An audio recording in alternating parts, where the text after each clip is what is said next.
saudara. Ada yang gawat lagi nih, saudara. Ada beberapa purnawirawan jenderal mengusulkan supaya wakil presiden diganti. Itu purnawirawan jenderal, sampai ratusan jenderalnya, saudara. Dengan Laksamana, Marsikal, Kolonel, ratusan orang ngusulin. Wajar tidak?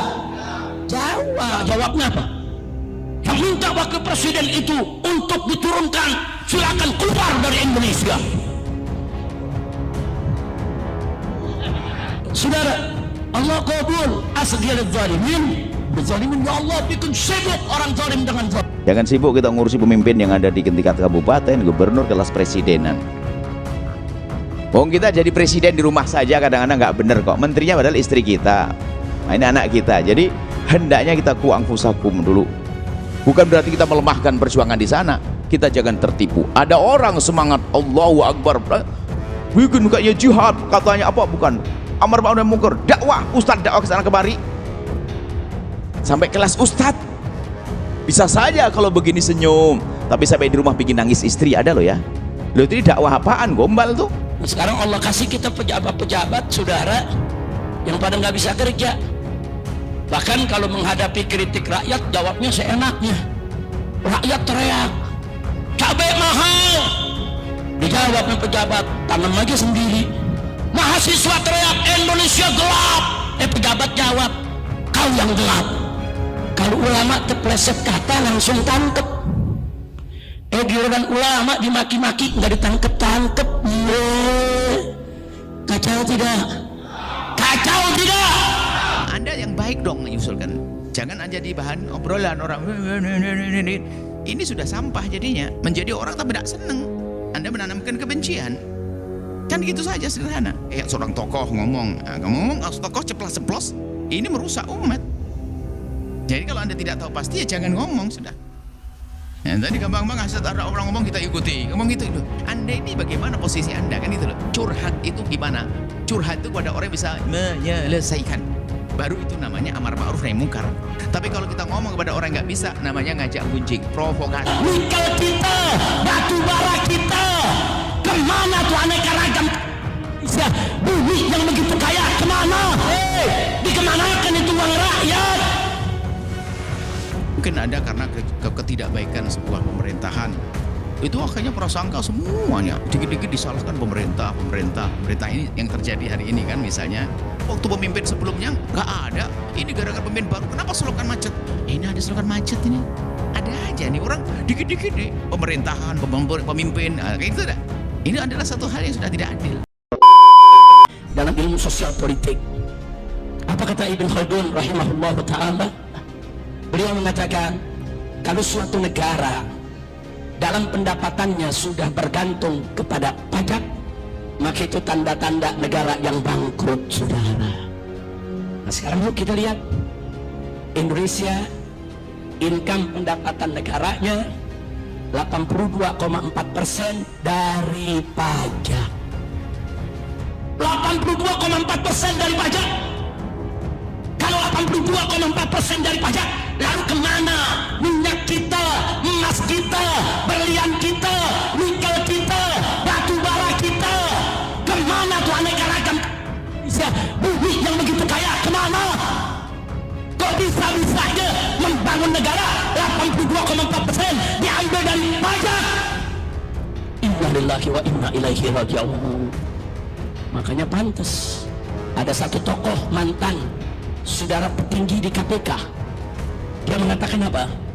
Kalau satu saja tambang di Indonesia diselamatkan, tidak ada korupsi, satu aja, umpamanya nikel atau batu bara, selamatin satu aja, tidak ada yang korupsi, saudara, maka rakyat Indonesia nggak perlu bayar pajak. Bahkan kata dia, setiap orang yang hidup di Indonesia, warga negara Indonesia, bisa dapat gaji buta per bulan 20 juta rupiah. Masya Allah, berarti kan negara kaya benar nih saudara, nggak main-main saudara. Indonesia ini negara kaya. Nah kalau satu barang tambang saja bisa begitu, apalagi kalau semua barang tambang diselamatkan, apalagi kalau semuanya tidak dikorupsi. Jadi kalau saya lagi bicara korupsi begini, terus jangan di belakang ngomong Habib Rizik bicara politik. Ini bukan politik, ini amar ma'ruf nahi munkar. Saya tanya, korupsi jahat gak? Munkar tidak? Wajib gak dicegah? Wajib gak dilawan? Wajib gak dihentikan? Wajib. Kewajiban kita kan bukan sholat aja, bukan puasa aja, bukan zakat aja, saudara. Dan korupsi ini yang membuat akhirnya Indonesia miskin. Sekarang puluhan juta orang pengangguran, pabrik-pabrik besar gulung tikar, semua akibat korupsi. Saya mau tanya sekarang, yang namanya listrik, saudara, kita bayar listrik cash gak? Ada yang utang? Ada yang utang? Nah, masyarakat di mana-mana masang listrik, bayar gak? Bayar gak? PLN punya saingan gak? Punya saingan gak? Nah, jadi kalau hitung-hitungan bisnis semua bayar, semua cash, nggak ada yang utang. Saingan nggak punya, mestinya PLN untung nggak berugi, untung nggak berugi. Tapi setiap tahun laporannya rugi. Nah, ruginya nggak tanggung-tanggung, triliunan. Dikemanakan itu uang rakyat? Pertamina bisa ngutang di pom bensin beli. Datang bang lagi nggak punya duit nih, bensin kosong, isiin dulu deh. Jangan habis minggu gue bayar, bisa. Kalau nggak dikembang, betul. Nah, sekarang saya mau tanya, Pertamina laku tidak? Tiap hari habis tidak? Bayarnya cash tidak? Kalau begitu untung tidak? Untung tidak. Tapi laporan tahunnya rugi dulu.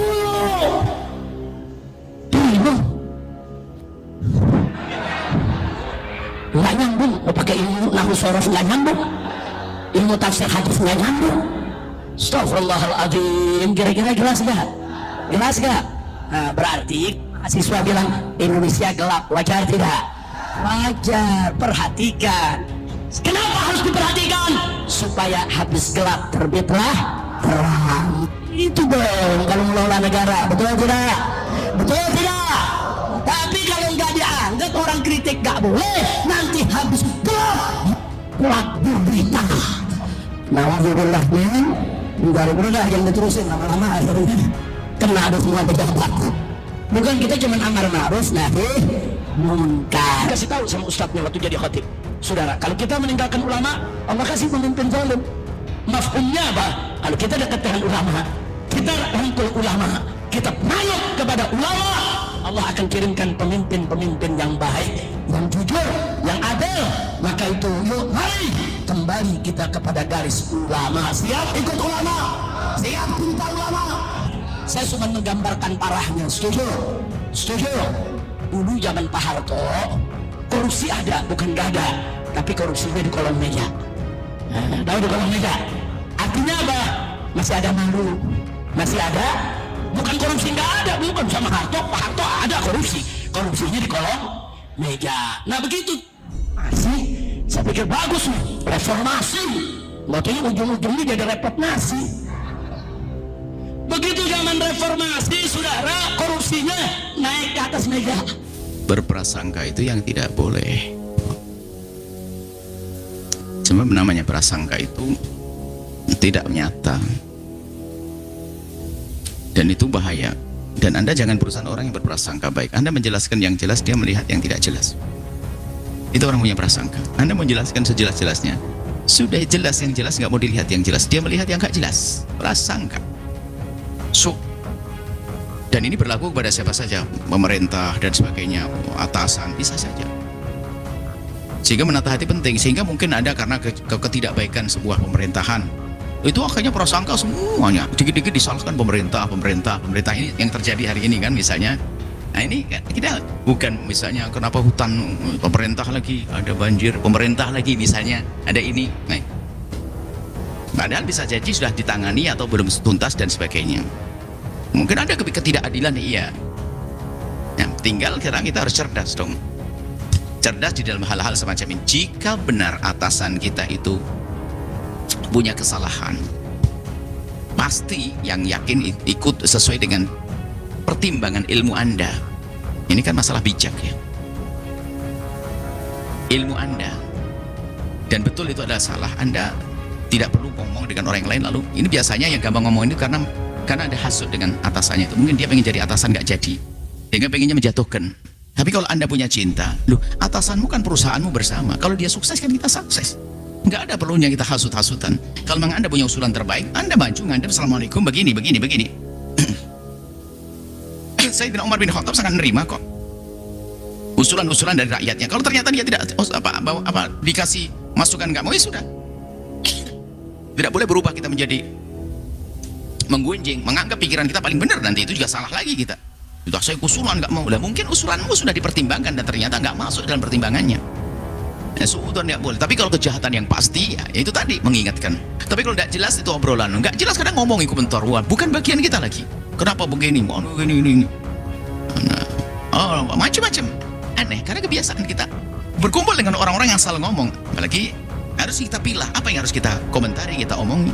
Jangan malah Anda ngipasi, mengiyakan, ya aku doang ini, bukan dia begini, kok kemana-mana. Padahal Anda tidak tahu bagaimana sesungguhnya. Jadi cerdas itu perlu, penting. Kecuali Anda betul melihat sebuah kesalahan sesuai standar ilmu Anda boleh berkomentar, Anda boleh berbicara, tapi agar tidak menjadi fitnah, selagi Anda bisa komunikasi langsung dengan atasan, Anda bisa mengirim surat, ya sebagai kritikan membangun atau bahasa cinta lah, apa nasihat cinta dan seterusnya, itu perlu. Jadi perlu itu saja, kuncinya adalah benar atau tidak itu kejadian. Kalau kejadian tidak benar, Anda harus menghindar betul sebisa-bisanya, karena itu adalah kebiasaan orang itu suudon. Gara-gara memang mungkin atasan pernah melakukan satu kesalahan. Ini kadang oleh yang tidak senang itu dibuat bermacam-macam urusan apa-apa. Bisa saja selokan di belakang gara-gara dulu waktu pemimpin sebelumnya nggak ada. Ini gara-gara pemimpin baru, kenapa selokan macet? Ini ada selokan macet ini. Ada aja nih orang dikit-dikit deh pemerintahan, pemimpin, kayak gitu dah. Ini adalah satu hal yang sudah tidak adil. Apa urusan selokan? Selokannya yang ngotori orang baru bahkan. Ini selokan tuh bagus waktu dulu. Cuman gara-gara orang hari ini buang sampahnya sembarangan. Disalahin. Betul, orang-orangnya mana? Atau memang sudah waktunya rusak, misal saja. Jadi bagus, ini pertanyaan yang menarik sekali. Anda jadilah orang yang jujur. Jujur ini ada yang ngomong bener. Ngomong bener tentu standarnya ada dong. Kalau Anda melihat pemimpin Anda itu salah, sesuai dengan standar ilmu Anda dan Anda benar, Anda punya kapasitas dalam hal itu, Anda boleh ngomong. Kemudian Anda ngomong, Anda yang baik dong menyusulkan. Jangan Anda jadi bahan obrolan orang. Ini sudah sampah jadinya, menjadi orang tak senang. Anda menanamkan kebencian. Kan gitu saja sederhana. Lah kalau ternyata itu omongan tidak jelas, ya sudah, yang jelas saja waspada. Harus hati-hati, jangan biasa menggunjing, apalagi tidak jelas Anda tutup. Tidak, ini menanamkan kebencian. Menanamkan kebencian bukan hal yang baik. Tidak perlu Anda tak perlu komentar tentang sesuatu yang Anda tidak tahu, karena bisa jadi itu menjadi sebab kebencian pada orang, kebencian pada pemimpinan Anda, gara-gara omongan Anda. Apalagi Anda mungkin orang sangat terpandang, seorang mungkin di situ adalah Anda yang paling dituakan. Lah kok Anda komentar tentang atasan Anda? Kalau dalam dunia gini kayak seorang tokoh ngomong tokoh ceplos-ceplos, ini merusak umat. Jadi kalau Anda tidak tahu pasti, ya jangan ngomong sudah. Tadi gampang banget, ada orang ngomong kita ikuti, ngomong gitu loh. Anda ini bagaimana posisi Anda, kan itu loh. Kalau Anda tadi sebagai ibu yang baik, di situ termasuk yang dituakan, ya jangan ngomong. Kalau ngomong betul-betul harus waspada, akan diikuti sebab omongan Anda. Anda menggunjing ramai semuanya, akhirnya budaya menggunjing. Kalau sudah Anda menghidupkan budaya menggunjing, nanti pada akhirnya Anda sendiri yang digunjing, Anda dimakan juga oleh gunjingan. Curhat itu gimana? Curhat itu kepada orang yang bisa menyelesaikan, baru itu namanya amar ma'ruf nahi mungkar. Tapi kalau kita ngomong kepada orang nggak bisa, namanya ngajak gunjing, provokasi. Nah seperti itu. Ada yang nanya, Habib gimana nih Beb? Negeri kita nih kok banyak koruptor, negeri kita kok banyak pejabat bejat. Tadi udah dikasih tahu sama khatibnya. Kalau kita, Habib gimana nih Beb? Negeri kita nih kok banyak koruptor, negeri kita kok banyak pejabat bejat. Tadi udah dikasih tahu sama khatibnya. Kalau kita meninggalkan ulama, salah satu saudara yang akan terjadi sebagai akibatnya, Allah kirim buat kita pemimpin-pemimpin yang zalim. Allah kirim kita pejabat-pejabat yang jahat, pejabat yang bejat, pemimpin yang zalim, karena kita jauh ulama, jauh dari fuqaha. Apalagi zaman sekarang, bukan lagi jauh, ulama dimaki-maki. Betul. Banyak yang maki-maki ulama, ada yang maki-maki ulama. Lucunya saudara, kalau ulama terpleset kata langsung tangkep. Orang ulama dimaki-maki nggak ditangkep-tangkep. Kacau tidak? Sekarang Allah kasih kita pejabat-pejabat saudara yang pada nggak bisa kerja. Bahkan kalau menghadapi kritik rakyat, jawabnya seenaknya. Rakyat teriak, cabai mahal. Dijawab sama pejabat, tanam aja sendiri. Ada yang jawab begitu? Gak tidak. Rakyat teriak, listrik mahal. Pejabatnya jawab, ya lu jangan pasang listrik. Rakyat teriak, BBM mahal. Pejabat jawab, ya lu jangan beli bensin. Saya mau tanya, ada gak pejabat yang jawab begitu? Jujur, ada gak? Ada gak? Kok jawabnya begitu, saudara? Mahasiswa teriak, Indonesia gelap. Pejabat jawab, kau yang gelap. Saudara, kalau ada kritik dari rakyat, masyarakat mahasiswa bilang, Indonesia gelap. Introspeksi. Apa sih maksudnya gelap? Panggil mahasiswanya. Kau bilang Indonesia gelap, apanya yang gelap? Oh ini Pak, gelap karena penegakan hukumnya nggak jelas. Oh ini Pak, karena hukumnya ini cuma tajam ke bawah, tumpul ke atas. Oh ini Pak, masalahnya bensin dijual ke negara oplosan. Nah kalau negara aja ngoplos, bagaimana rakyat? Ini negara loh saudara. Pertamina itu resmi negara punya, betul? Ngoplos kan? Astagfirullahaladzim. Nah ini Pak yang kami maksud gelap. Tanya dulu, jangan langsung dijawab muka lu yang gelap. Ini bukan obrolan warung kopi, bukan. Ini komunikasi antara rakyat dengan pejabat. Lihat, oh karena korupsinya belum maksimal, ayo kita maksimalkan. Oh karena Pertamina kemarin ngoplos, ayo cegah, jangan lagi ada oplosan. Begitu dong. Ada lagi yang gawat, saudara. Ada yang gawat lagi nih, saudara. Ada beberapa purnawirawan jenderal mengusulkan supaya wakil presiden diganti. Usul. Pusing juga kalau dijawab begitu. Saya tanya tuh, orang-orang begitu punya moral tidak? Punya etika tidak? Punya sopan santun tidak? Saya tanya, rakyat berhak tidak untuk mengkritik?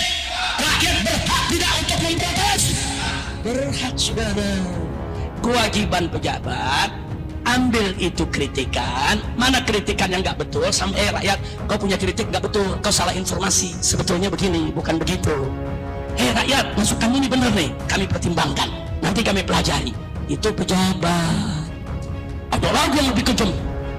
Rakyat rame-rame kritik, mahasiswa rame-rame protes, demonstrasi, kiai-kiai saudara ikut bicara di atas mimbar. Apa mereka bilang? Jangan pakai sosok kritik, jasa kalian ke bernegara apa? Kita semua dibilang gak punya jasa negara. Kacau tidak? Kacau tidak? Siapa bilang rakyat gak punya jasa? Gue beli baju kena pajak, gue beli sorban kena pajak, gue beli handphone kena pajak, kita beli kacamata ada pajaknya, betul? Beli sendal kena pajak, betul? Ente belanja di market kena pajak tidak? Beli bensin ada pajak tidak? Bayar listrik ada pajak tidak? Semua rakyat bayar pajak. Siapa bilang kami tidak bayar pajak? Pajak yang dibayar oleh rakyat kepada negara itu adalah jasa rakyat yang besar untuk membangun negara. Nah saudara-saudara seiman semua, perbedaan pandangan antara Buya Yahya dan Habib Rizik terkait Istana Negara, isu tambang, serta wacana pemakzulan Gibran Rakabuming, memunculkan polemik di kalangan umat. Habib Rizik secara lantang menyebut kekuasaan saat ini sebagai zalim, bahkan menyinggung keras soal tambang yang diberikan kepada ormas, dan mengajak untuk melakukan pemakzulan terhadap tokoh tertentu.